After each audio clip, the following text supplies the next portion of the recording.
The digital transition.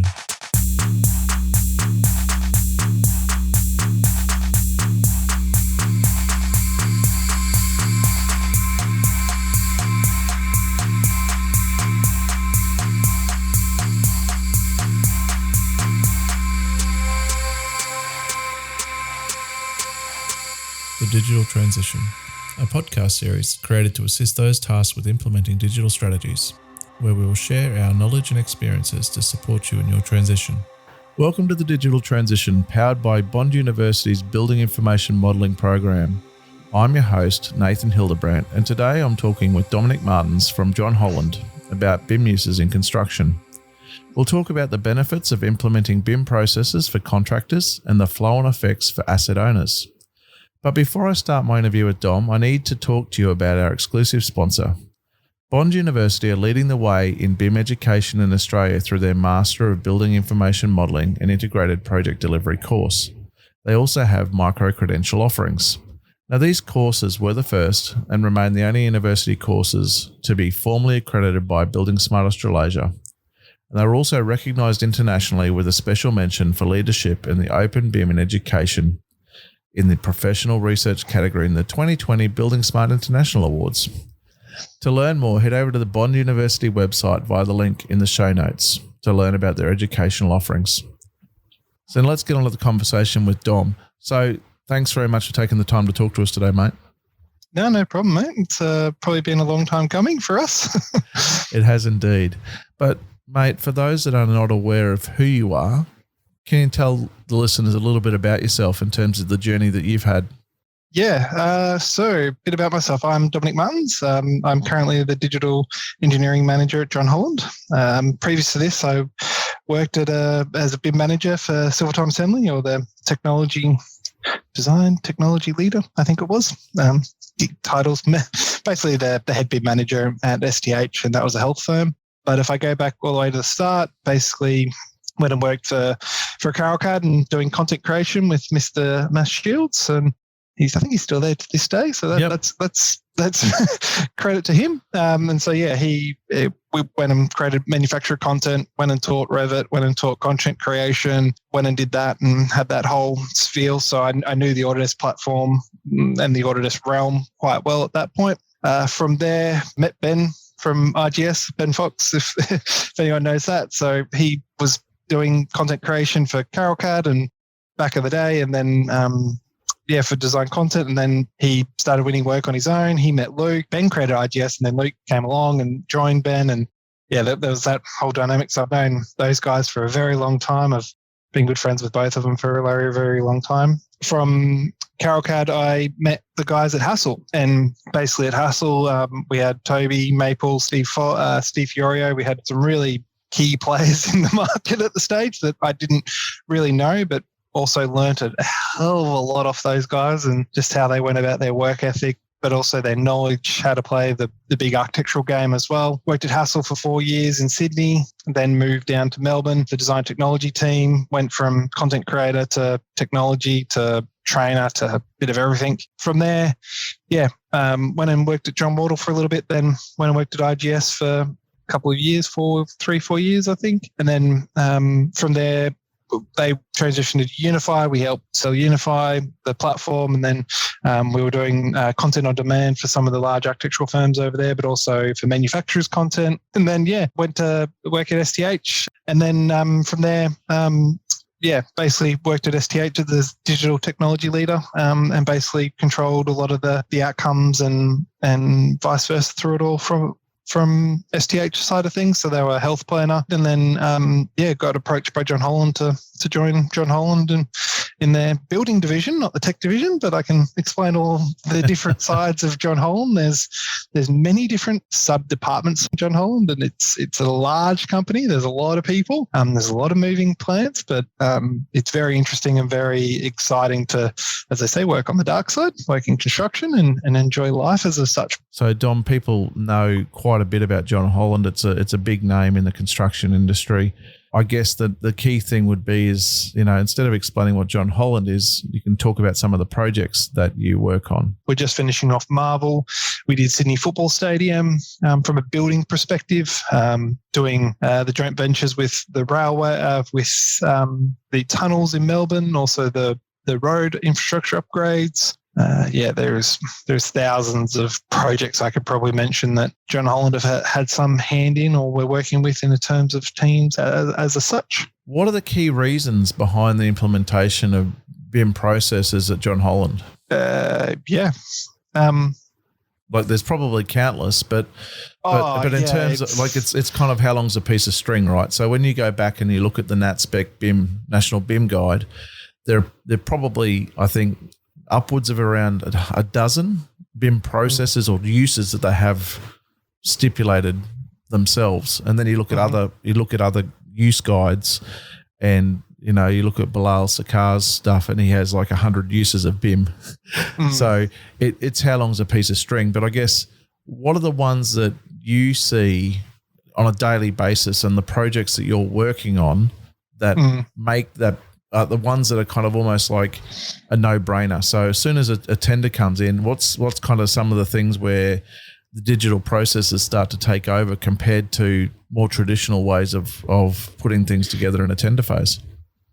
So even in a tender phase, we're very early to digitalize. We're very early to model that in 3D, whether that be Navisworks, Revit, Graphisoft, ArchiCAD, any of those platforms. We do not, even SketchUp, if they want to model it, they've got a model in SketchUp, but 9 times out of 10, there's 2 platforms. It's Revit, ArchiCAD, and they're even at a tender stage, we're getting access to those models and getting access to those elements. And then from there, we're costing, we're doing model quantity takeoffs, we're doing schedules, we're doing all that information from a 3D model rather than a 2D plan or a 2D schedule. We're still referencing that plan and making sure that's accurate, but they just that is a normal process at John Holland. There's no, I don't think about that. I don't say that that's innovative, or I just think that should be how any construction company goes about building, is taking a 3D model, grabbing that information, whether that's massing, concrete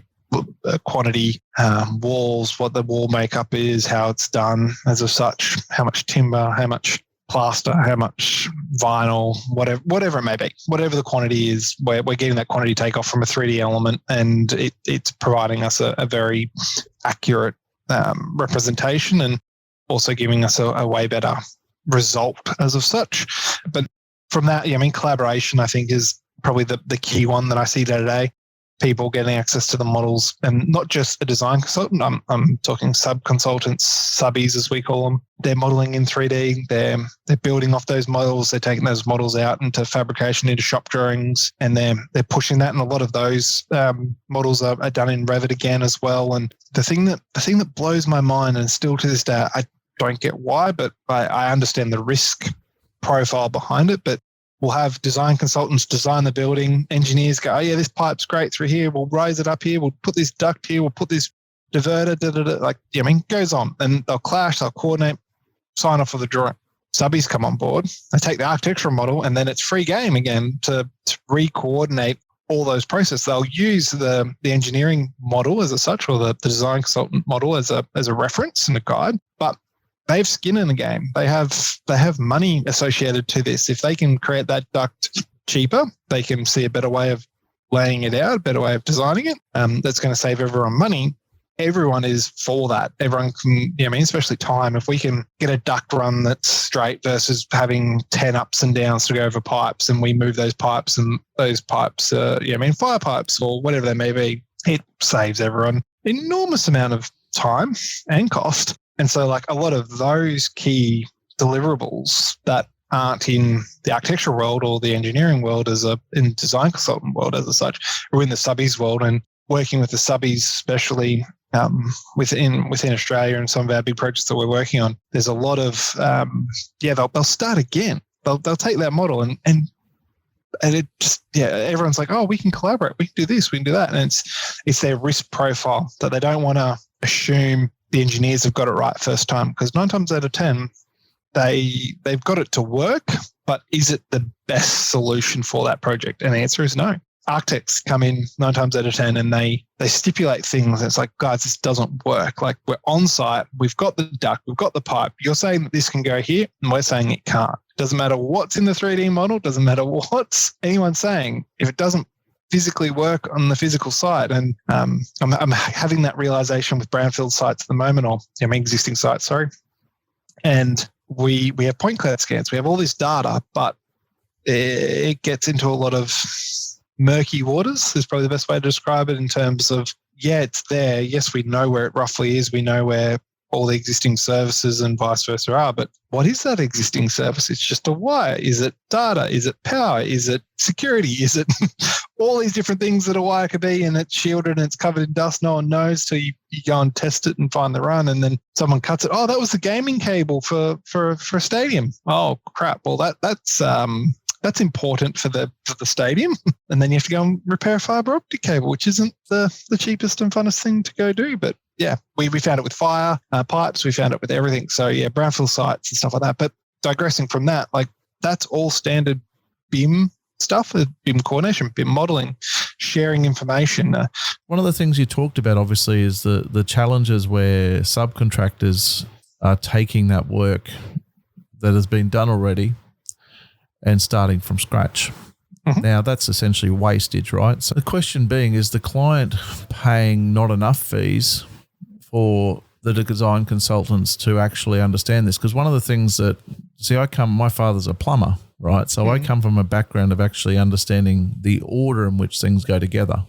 Yep. So when I design things and coordinate things, I've always struggled with this whole title of BIM coordinator, because of the fact that it's what my role was as an architect. That's just what I do. And you coordinate a project, whether it be in 2D or whether it's in 3D. Your role is to coordinate. Your role is to help the builder build it in the most efficient and to your design intent that you choose to, as being the architect on that project. Well, you got to make it work, right? Because the thing is that if you make it look nice, and if it can't work, then you end up with variations, right? And no client likes variations because you haven't made it work.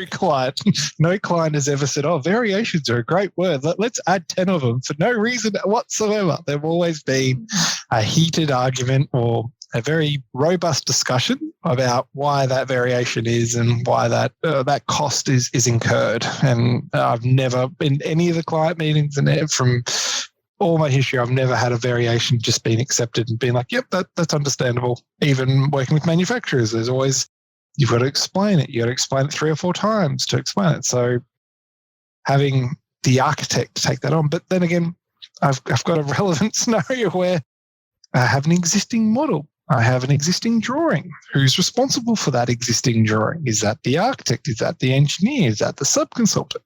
Who draws what in what order? And I had the architect tell me the other day that they are not responsible for drawing, they are not responsible for modeling existing items, but are responsible for the existing model. And I was like, can you please explain that in more context or more language for me? Because that doesn't make sense. Like, you're responsible for the existing model, but you're not modeling it? Oh yeah, the surveyors are doing that. And I'm like, hang on a second. They're just doing a point cloud. They just do points and make sure that it's accurate and correct, and vice versa. If you didn't have a point cloud scan, you would still have to go out there and measure it yourself. Like, someone's got the duty of care to measure that existing element. Who is it? And they're like, oh, that's us. And I'm like, but you're not modeling it. No, we're not modeling it, but we're responsible. So that'd be the surveyors under them as a sub-consultant to deliver that outcome.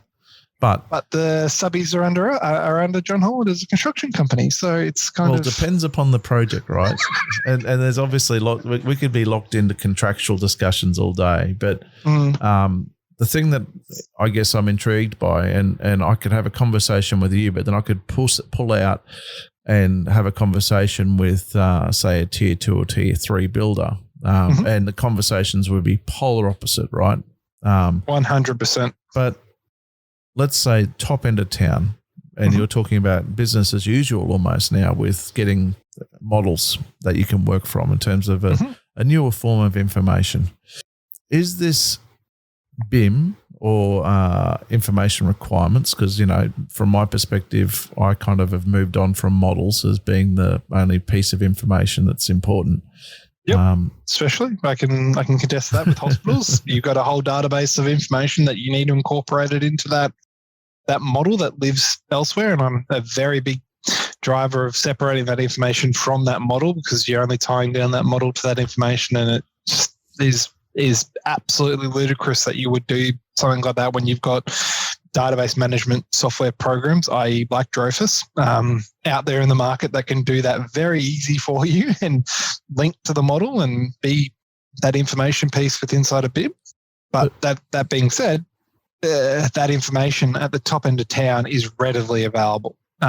There's not a project, and I think that's due to the size that the top end bid for. The top end bid for are bidding for, okay, let's talk about the Olympics that are coming up in what is it, 2032? There's already digital models that I know of Brisbane, of the area, of architects bidding for the project. They're already modelling and having ideas about how they best do any of that infrastructure, whether it's the GABA redevelopment that that people are talking about, whether it's the aquatic centre in town.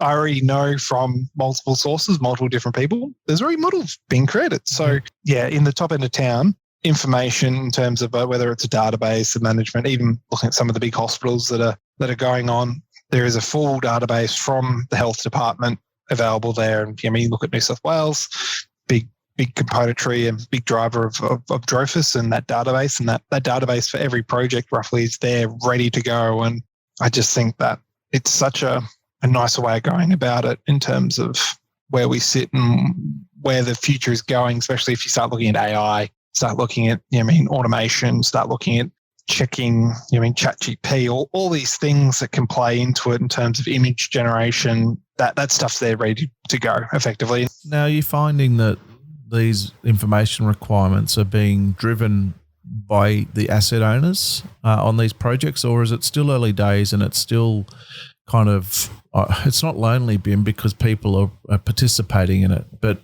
is it something whereby the designers have made that choice on their own and then providing that information to make construction easier, or is it being, driven by the asset owners? Answer to that is multitudes, unfortunately. There are cases where the asset owners don't care what asset information they get. They just want to know when they're getting it, how they're getting it, and it's being tracked. And then you have asset owners, i.e. VDAS, the Victorian Digital Asset Strategy, where it's a requirement. It's mandated. It's in a project over this size. If we're working on a hospital, if we're working on a Marvel Stadium, for example, there are these minimum requirements that the client is expected to have. And so we have to take them on that journey. I was working with a health department. So you've got the health department, but you also got regional health areas that control their hospitals. And so I was working with one of those about the asset requirements, what they need, how they need it, how they deliver it. They don't even know they need this asset information, but I've got a set of standards with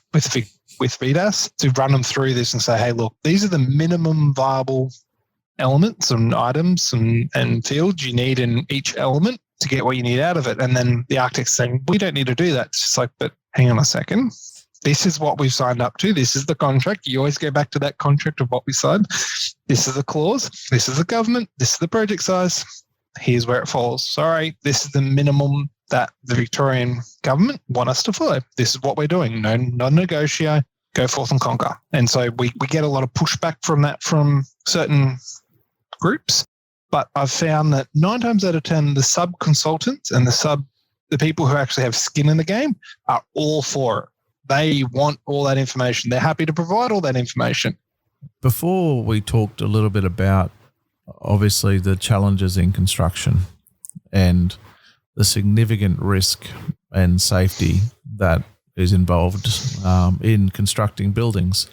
Yep. I know now in Australia, architects actually have a responsibility under the Workplace Health and Safety Act to perform a safety assessment on the design, construction and maintenance of built assets, which we won't go into a debate about that today, because your views will be possibly different to mine. But in terms of the way in which they're being implemented and how it's being handled, It was I've been involved actually before with Dr. Carol Hon from QT up here in Queensland, and she was doing some research into safety in construction and whether or not BIM was actually making any inroads or helping with job site safety at all. Obviously, putting in place programming and scheduling and costing is in place for saving time and money.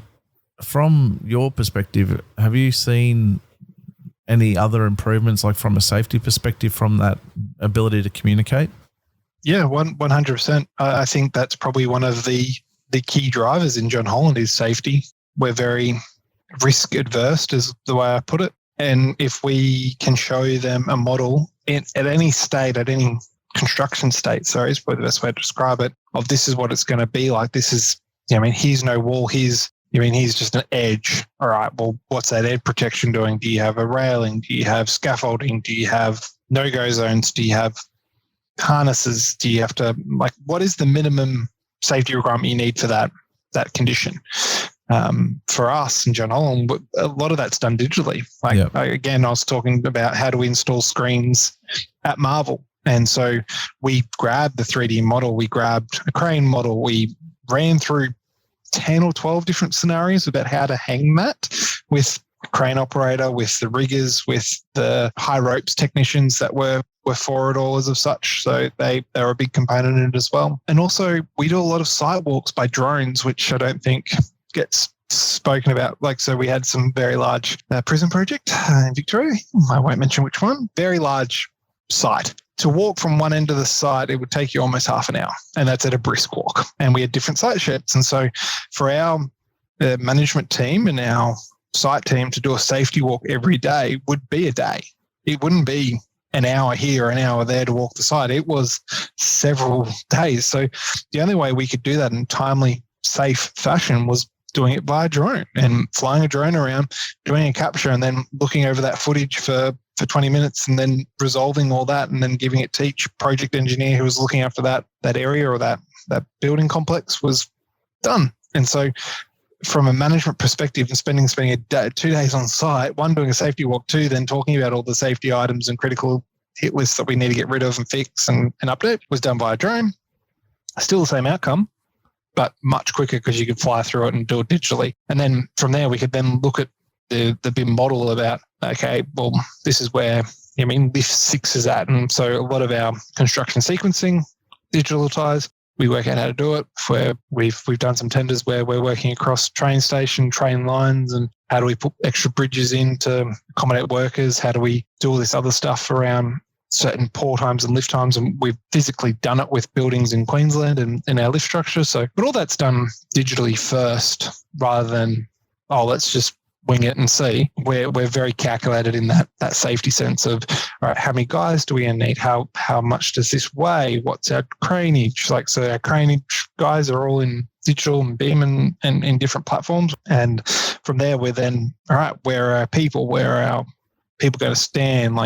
Fall hazards. Yeah, it's quite interesting how we go about all those strategies. But again, it's all done digitally. We do it in the model. We run through it with a model, and even so our safety aspects and our safety walks, I'm walking around with a laptop going with a safety guy for the site saying, all right, this condition shouldn't be like this. We're at a point where it should look like blah because we're at construction sequencing. We know that this wall isn't built for another 2 weeks. It's our programming. It's all these systems and items in play. And then, that safety guy is making sure that everyone works together. So how are you finding the market maturity? Now, a couple of weeks ago, I spoke with Caitlin Shields from Mitchell Brantman about how the quantity surveyors are seeing the shift in the market maturity in terms of the capabilities, in terms of the quality of the information that she's seeing from the quantity surveying side. Mm-hmm. What are you seeing in terms of the information you're receiving? So the positive being, seeing that you've been on the design consultant side of the fence as well, you obviously knew where the design consultants were when you were in that role. Mm-hmm. Even, not just the architects, but also the engineers. But now in the builder side, you're not only seeing the the upstream, the downstream stuff that you've gotten that's landed in your lap, but you're also getting information from your sub-consultants in terms of subbies, in terms of tradespeople. What's your thoughts on it? And now the challenge we have is, and this is some of the things I think about a lot, is that, we attend events like Built, and you see... You have your rose-coloured glasses on, that everything's perfect, and everyone does all this amazing work, and it's you're seeing the top two. You're seeing the top 2 to 3% of users and what they're capable of doing in Australia, and even internationally when we have some international guests over here. Obviously, there's the tier 1 level of stuff that you're working with should be the cream of the crop in Australia in terms of what you're getting to, what you're seeing. Are we there yet? I wouldn't say we're there yet, but we're close, especially in tier 1. Like, let's talk about quantity surveyors or estimators or any of those kind of people. Again, all digital. Like, they're in Costex, they're in all these different platforms, and it's a digital model that they check first, then look against the database, then look against the actual documentation as of such. And so, it's all there. Like, for my, like, it's not. I'm not having to go to a QS and go, have you seen BIM?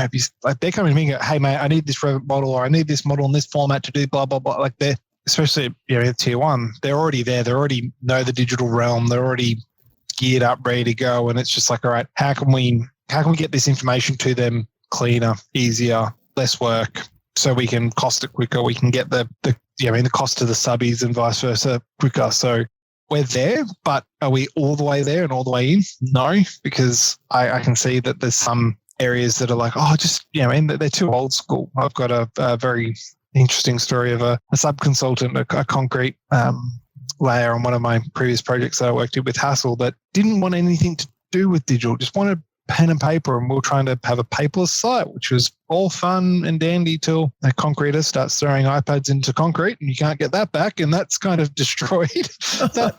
He just wanted his paper. And I get that from that generation of want something to hold. They want that physical touch. They want to be able to measure off. They want to be able to look at it. They don't have to worry about a battery. I totally get that. I had architects that were very much the same. Still wanted to draw pen and paper. I get it. It's quick, easy, butter paper, sketch. Nah, don't like it. Next, sketch. Nah, don't like it. Like, they'd iterate so quickly. To do that digitally, quite hard, quite difficult. But can you create systems and processes that help? Especially, some of the old architecture, they would draw. We would scan it. They were very good at drawing, and their drawings were to scale, were accurate, were their walls were the right size, the right pen weights, because they learnt that traditionally in architecture. And so you could scan it in and it would be fairly close. So then for someone to draw it all in and add it in, they're like, all right, this doesn't quite work for X reason, or we got this problem. Then they'd go, all right, scan it, draw it, print, iterate. It's just remarkable to see how quickly they can design on putter paper. Like, that's remarkable. But creating the digital processes to help digitize that quickly and easily is where we're heading and going to. So it doesn't matter whether you're a 90-year-old architect and you still want to do pen and paper. Great, I'm all for it. But how can I get that into a digital model or a digital outcome that can help everyone? And I think that's where the communication piece especially in BIM, is somewhat lacking. And we were talking about sub-consultants before, starting from scratch, every Revit model or every model. Like, come on, guys, like, take that model, work with it. Use 90% of it, redesign the bits you need to. If there's a shaft design, just take it and use it and go forth. But they're risk averse because they got skin in the game. They don't want to copy something because if it's wrong, they associate that risk. They take that risk on, and it's then their problem. It's not the engineer's problem. They can't go back to it and say, hey guys, you did this wrong. You missed this whole column. You missed this whole, structure.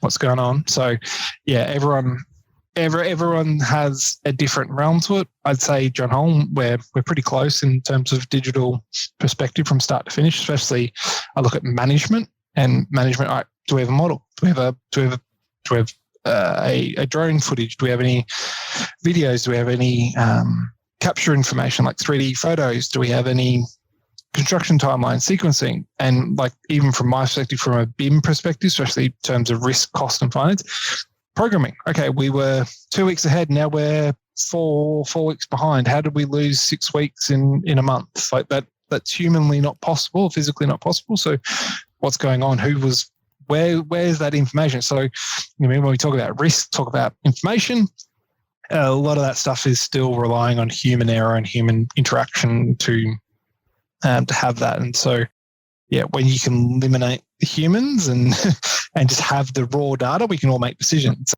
So, I don't think we're 100% way there. Maybe 80% in the actual real world, and non-tier one companies, I'd say, is probably a good indication, but you're still relying on human information and human error. So obviously you get to see the top end of town, and in your time you've been in architectural practice and now obviously in the construction side with regards to the implementation of VDAS. Mm-hmm. Has VDAS made a difference in terms of the capability and capacity of the delivery teams, in Victoria, because there's more certainty? Because, one of the things you talked about was as being one of the challenges is certainty in terms of consistency of information deliverables, and even to the point where you're saying, one of the local hospitals are going, I don't want that information because VDAS has told them that they have to have it. Has it made a positive difference? Yes and no. The VDAS has definitely helped. Has it made a positive change on the industry? I would say not yet, only because there's still a lot of that learning phase. It's still that learning phase. I don't know if it's the learning phase or the pushback. It's just added work for everyone. And let's take a hospital, for example. There's no real digital engineer or BIM manager or information guy. There's an asset guy who kind of knows a little bit about it, but he doesn't care. He just wants it to work with his FM system. He doesn't really give two results that this is going to be doing this and this is going to be doing that. He just wants it to input into his system and work and be happy days. And then maybe his that's job's what easier. We should all be doing. That's what our target should be, maybe. But they don't. That's what I believe anyway. Yeah, they honestly don't care how you give it to them, whether that's in Excel, whether that's in some database, whether that's in a Revit model or an ArchiCAD model.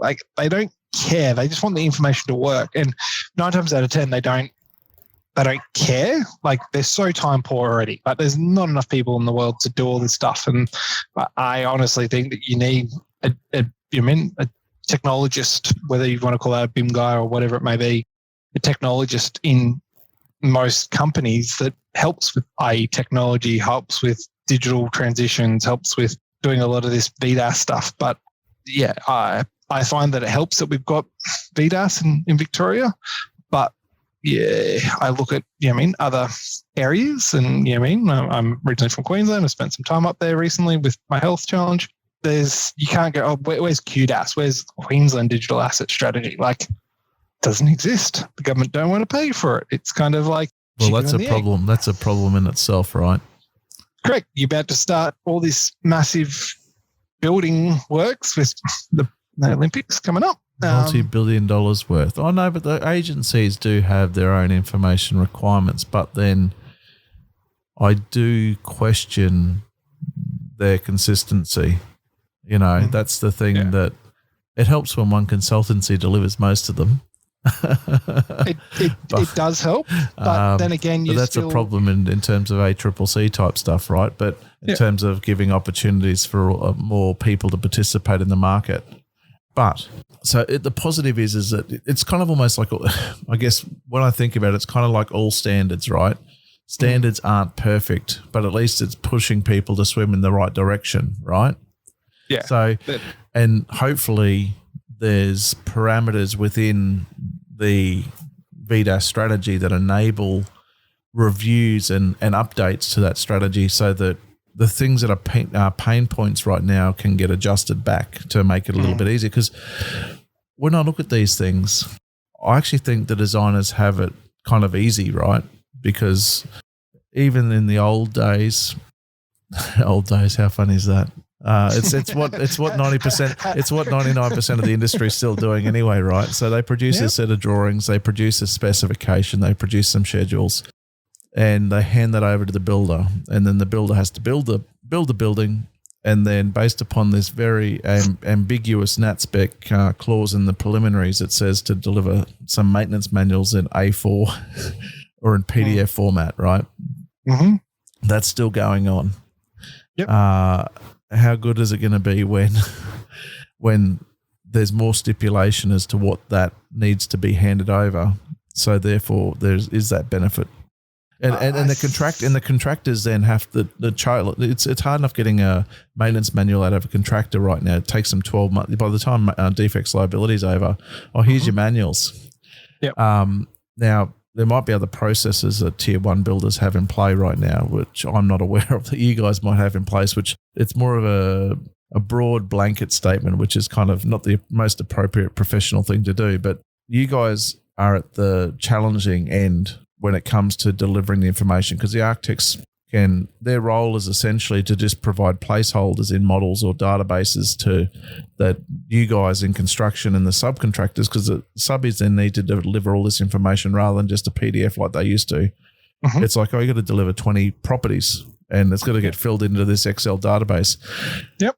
How are they finding that part? Like, to me, that's the thing that I think is the forgotten piece of this puzzle, because the designers are leading it.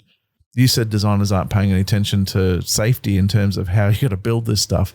The designers and the asset owners aren't really thinking about the cost of what they're asking people to do with regards to delivering all of this digital information. Oh, 100%. And I don't think even to this day, like, it's hard because I see how it's delivered and I'm just like, guys, we've done all this process, we've done all this digital transition, we're in models, we're in databases, we're collaborative, we're working together, we're modifying it, and then the end deliverable is a PDF. Okay, well that makes perfect sense. Why isn't it a digital model? Why isn't you stipulate some IFC format, some digital database management that lives on the internet and that you pay some minimal fee for everyone to access that information, whether that's Trophes, whatever it may be. Like, let's not get semantics, but in the end day, it's still a 2D format that has to be handed over. Even with VDAS, like, they want a digital model handed over at the end of the day. I'm all for that, and I'm happy to hand over any of the models that we have access to and give it over. But because they'll never open them. No, they never will. But also the contract and, going through the Australian standards for digital assets and stuff like that, it's still 2D. Like, you're talking about digital items and digital procurement and all these. Oh, by the way, you still have to supply a PDF of that or a 2D drawing. Like, wait, what? You want all this digital asset, you want all this digital information, but contract and Australian standards and Australian law still says it has to be delivered with along with a 2D PDF. Well, why? I think the irony is that's all they really need. I actually argue that there's no need for half the models that get delivered. I presented on at the Future Infrastructure Summit the other week, and I've just gone. There's clients that own assets, and these are government agencies, right? Mm-hmm. They own these assets, and there's zero to Buckley's chance they're going to be renovating them significantly in the next 15 to 20, 30 years, right? Yep. And they're asking for these models to be delivered. So therefore, there's this additional cost imposed onto a project for all this extra digital information and verification models being delivered. And what's going to happen when a design consultant comes on board in 15 years' time? The client's not going to turn around and say that model is going to be a contractual document. They're going to say, no, you need to verify it and scan it again, right? Mm. So they're not going to take liability for it. So why spend the money in the first place? Now, the question I raised then, and this is work that I did with a major education client, was because the standard of as constructed documentation from the contractor's side was subpar, was not up to what was expected, specifically for subsurface services, which are really, really important for any job because you need to know where these things are so that you don't dig them up. We wrote a detailed document regarding the way in which information had to be delivered for subsurface services, but the rest of it was just standard. The rest of it was just the standard deliverable. I wonder how long it's going to take in this cycle for the construction industry to kind of kick back. Because remember, there was a period of time a number of years ago where construction industry was kicking back, and they're doing it on major assets saying we're not going to deliver this because it's not of any value. Yeah, I still remember some of the work that was done at the ICC in Sydney, and Lend-Lease were very much pushing a digital asset, digital ownability, digital construction, paperless sites, all this buzzwords that were around 10, 15 years ago now. And what was the outcome of that? Mm-hmm. Did they deliver that? Probably not. Was it a full paperless site? No, it was not. Did they try to? Yes. Like all these steps and process that we, even John Holland, see is, I can contest that it's not quite there. And is it fit for purpose? Probably not. Like, you as you said, like you're giving an asset to someone who doesn't even know what they're going to do with. And again, John Holland Marvel Stadium project, we had 3D existing drawings that were done by the architect 15 or 12 years ago when the stadium did some retrofit works some time ago. We looked at the models, we looked at all the elements. It was drawn in Revit. Cool, great. Grimshaw Architecture were the architects on the project. They've got this existing model. And then we were setting out our first bit of construction and demolition and stuff, and then we're measuring things, and things weren't lining up. We're like, what's going on? Oh, there was a little note on the bottom of the page that said, the columns weren't to the center line. They were offset by 35 mil or 50 mil in one set. And they had just a note on the bottom of the drawings. No one had gone through and edited any of the drawings. So all our columns were not lining up. There's all these mismanagement, all this misinformation, just because one drafty said, I've got a way to solve this. We'll just add this note down the bottom. And you're just like, so really? the model was not the single point of truth anymore. No, someone had edited, someone had put the columns in incorrectly, or had assumed that they were center of grid effectively, but when they weren't, they were this, and they explained it. And it was just, we then found out, all right, well, we can't trust any of the columns anymore. Piling, all this. So stop work. Let's go and rectify this ASAP. We need to go find where it's wrong, scan it, drill it, because you're dealing with those kind of tight time major frames. pieces of infrastructure. Yep, and tight programs. And again, the pushback. But now, today we've spent a bit of, today our whole conversation has been about BIM usage for a tier 1 level contractor. Obviously, the resource capability that you have within a bigger organisation sometimes can make that easier, but then obviously there's a lot of other challenges that larger organisations typically have with regards to, change management that makes things like this difficult. What do you think is going to be needed? Is it going to be a push or a pull effect to kind of help move our tier 2 and tier 3 contractors and subcontractors into this digital realm? Is it going to be things like VDAS, or here we have the digital implementation policy from the Queensland government. We've got the stuff in New South Wales with all the different agencies running their things.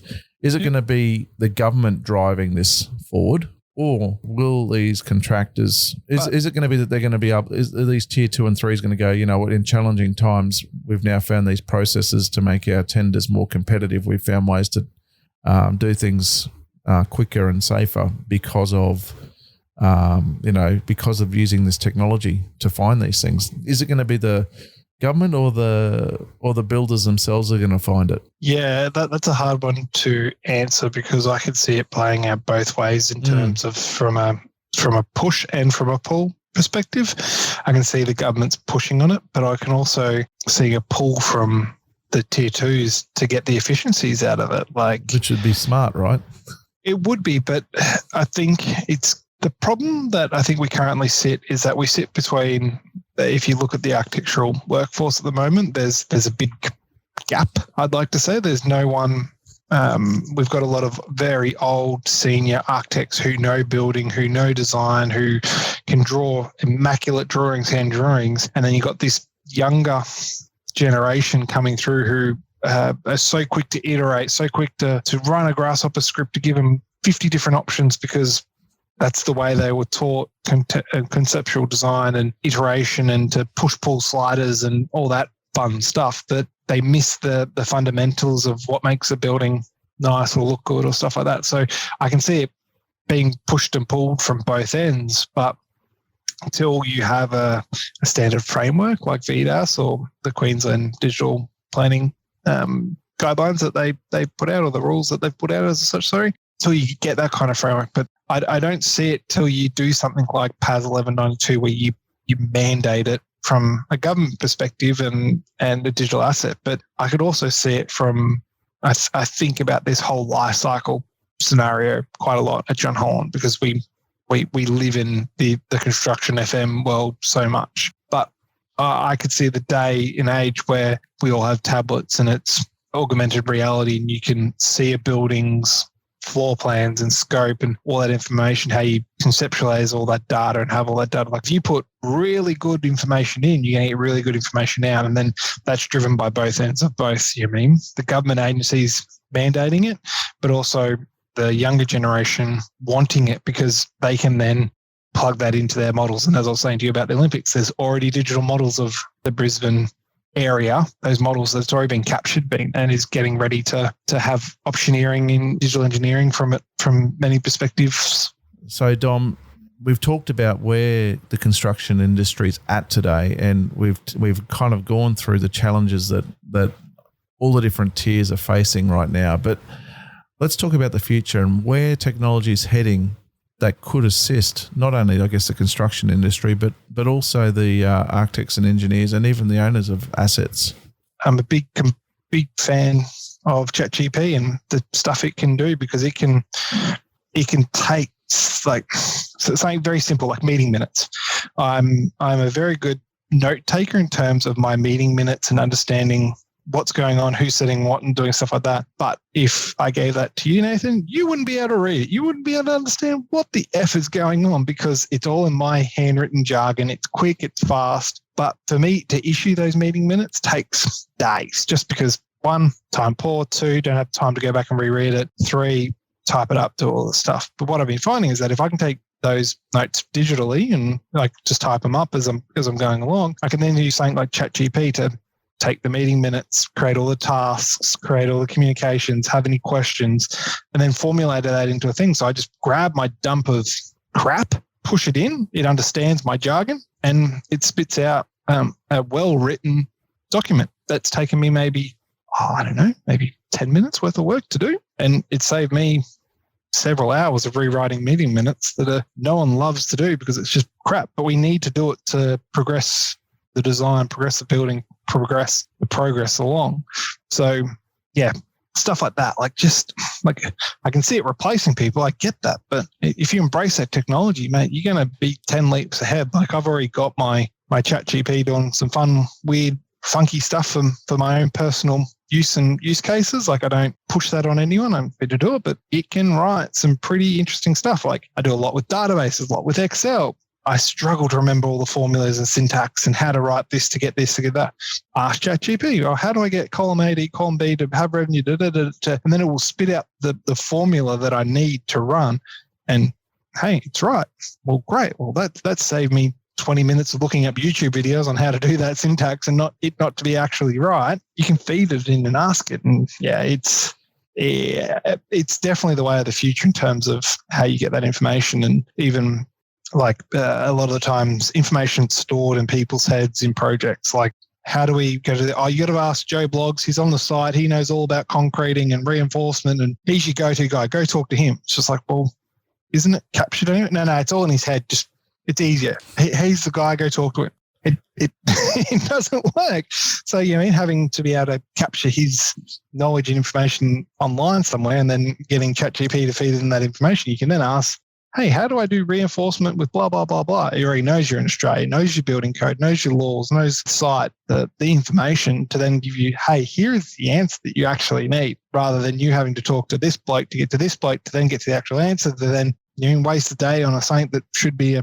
2-second fix if you knew that information. So the future's exciting. Oh, mate, it's leaps and bounds ahead of where we were in terms of loading floppy disks in computers to create a 2D drawing of what we were doing and explaining it. Like, I've got 3D printers behind me printing stuff. Like, that's just for me because I'm into that technology. But I break something over the weekend and it's reprint that cable, that connector, that clip. Why do I need to go buy something when I've got plastic that can melt it and I can draw it up in 2 minutes, print it overnight? And by the way, here's that clip that I broke last night, or here's that belt holder, or whatever it may be. It's fixed. It's resolved. I've got a personal manufacturing machine right behind me, but how do you resolve that? How do you get to that? But that's because I'm interested in technology and like automation. Why isn't that more thought of? Why isn't that more useful? Like we talk about, tier 2 and 3s, like having access to that automation. They should see what tier 1s do and go, all right, let's iterate on that. Like, where's the use case of them doing it? Like we've got some of the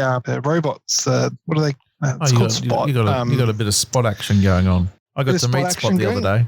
Yeah, so I've seen him on some of our tunnel projects where he's gone through.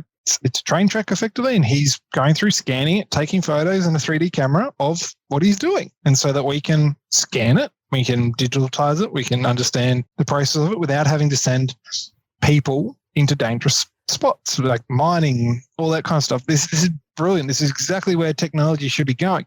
Even some of the other stuff with layouts in terms of where should all this stuff go? Where should we drill our holes and bolts and stuff like that? There's all these robots and manufacturing processes that can mark that on a ceiling, for example, with just a dot, effectively saying, here's your hanger, here's your, to run this duct, and it's all digitalized that you can go through and scan basically the roof and then mark all your points, and it's just a little robot that sits on basically looks like a ladder and just shoots all your dots, and it's accurate within 5 mil, which is brilliant for the construction world. But that's a lot. That's actually really accurate, and it's leaps and bounds. So like, there's that technology. It's just where we're going with all this fun technology is just again, push and pull from the government, but two, these other people who can see a market. Like even I think like rudimentarily 5 years ago, like there's all these projects going on that Cian and friends are involved with that I can see that you would do by 2D construction all day, every day, like concrete blocks. Let's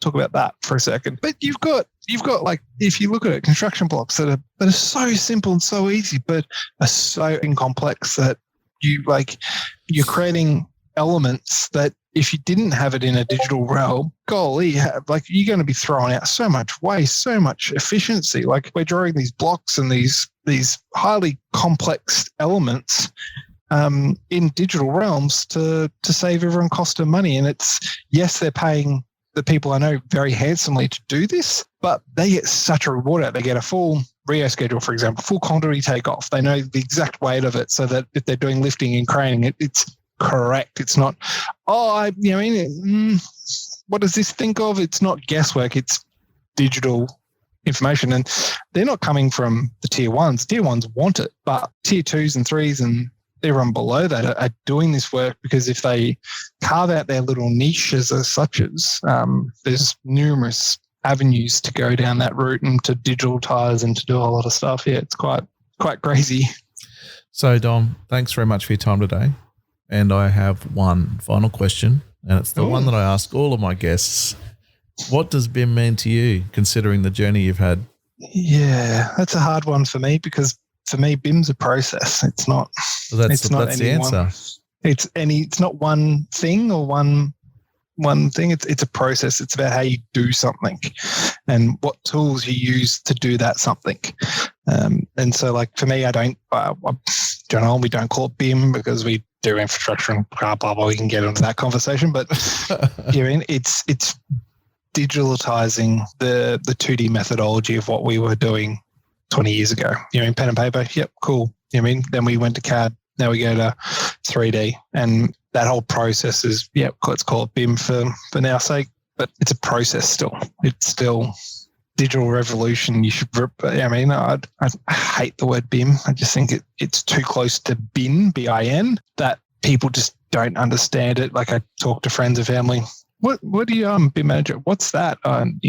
20 minutes later, it's not like, hey, I'm an engineer. Oh, cool. I know what that is. Like people get like the simplicity.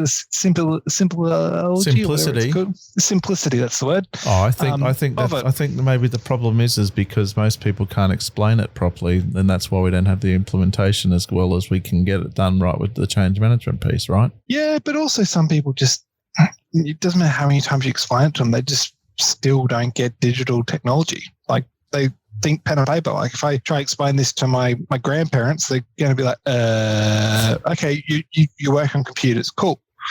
They just, that's the takeaway they take from it. They just gloss over digital revolution, all this stuff, or, So if you had some buzzword that actually properly described it, that my nephew or your kids could understand what you do and say, hey, we're this was the process. It was 2D CAD, and it was pen and paper, then CAD, then 3D models, and now it's the next step, digital twins or blah, like whatever the next step may be. It's still a digital revolution of the 2D environment. So for me, that's BIM's a process. It's a process to form the digital revolution of 2D drawings.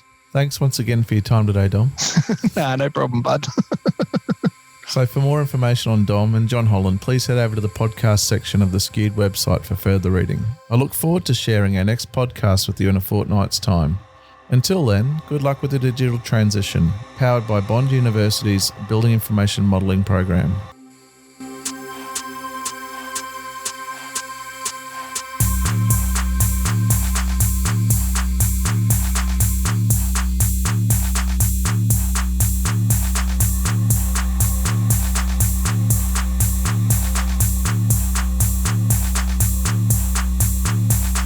Digital transition.